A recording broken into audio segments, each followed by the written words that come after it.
Hello there, this is Mark Smith with Family Tree.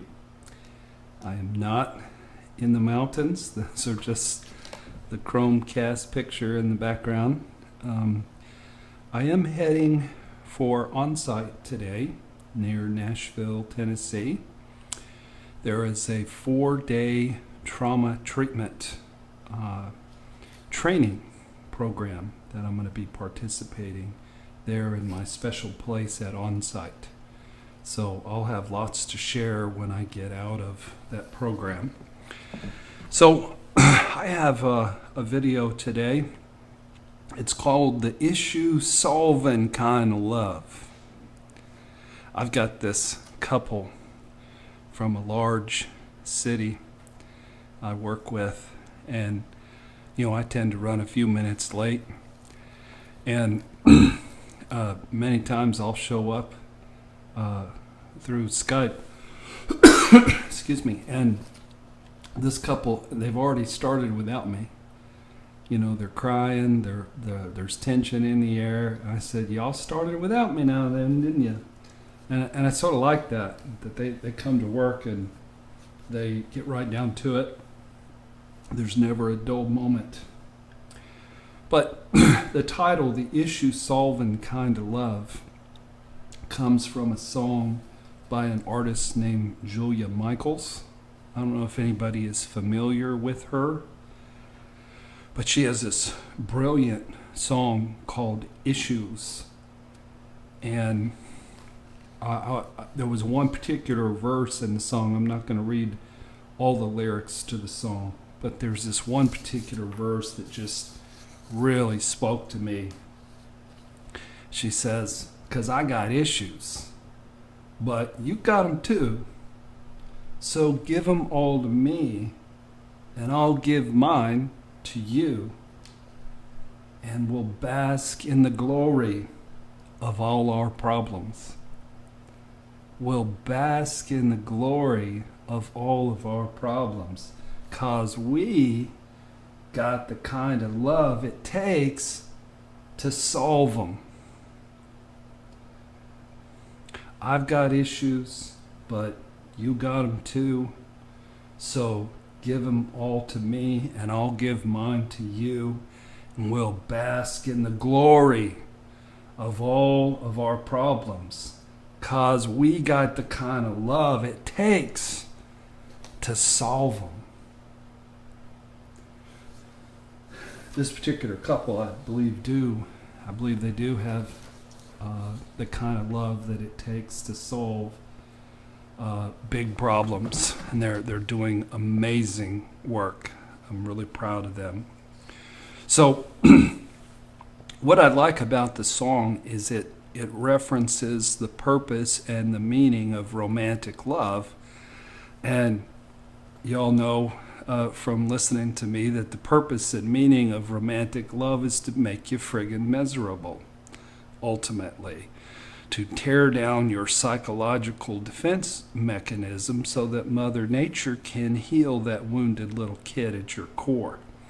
So I want to talk about issue-solving kind of love. Basically, you have to have 5 qualities. And I've talked about this on other videos, but I can't say it enough. It isn't about saving your marriage. It's about saving yourself. It's about saving yourself first. So in order to have the issue-solving kind of love, you got to have the kind of love where you love yourself. So the first thing you have to have is you have to be highly motivated to fix yourself. You have to have a keen vision of how dysfunctional you are. Many times I'll have bright, shiny, slick people come in who are beautiful and dress beautifully, and they have big houses and nice cars and big salaries, and I say, "Hey, do you realize how broken you are?" And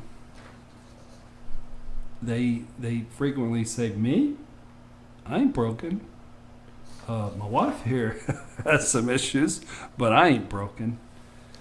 But when you really get a clean, crisp vision of who your family is and how dysfunctional they are, it'll light a fire underneath you, and it'll give you some motivation to do some work on yourself. Number two, you need to be teachable. I had a couple come in about 6 weeks ago, and I shared this: you marry your issues, there are no victims, there are no bad guys, vision with them. And they didn't get it. They didn't get it at all. They were not ready for that.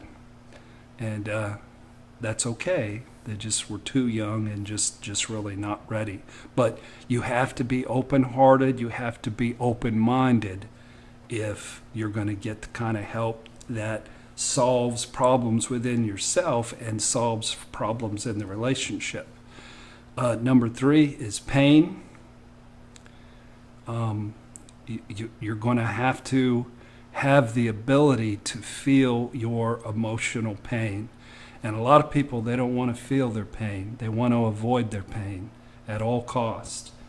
Number four is you're going to have to trust the therapeutic process, which means you're going to have to trust the therapist. And many times when I'm teaching people and I'm laying this out, that's when trust is built, because they realize I know what I'm talking about. And a good therapist will speak with authority. They'll speak truth. They'll reach into your chest. They'll grab your heart and they'll pull that rascal out of there, and they'll move you. And then the last thing is you have to be motivated to follow through. Read books, watch videos, go to on-site, do meditation, do whatever it is you have to do. So anyway, I'm wishing you as couples out there the issue-solving kind of love, because that's the best kind. And it's just life-changing and life-rattling, and it'll make your life better. That's what my book is about. It's turning mud into gold, turning horrific abuse into gold. So that's the issue solving kind of love, and it all depends on the brokenness, the sincerity, and the insightfulness of your heart, and your willingness to know the truth about yourself and feel the implications of the truth. Check out our books on familytreecounseling.com. I just finished a book called The Alchemist: Transforming Narcissistic Abuse into Gold. And it's a powerful book. So check that out, and please subscribe to us and meet us on Tuesday night, every Tuesday night at 8 o'clock to 9:30 for our live stream. Thank you for watching. God bless.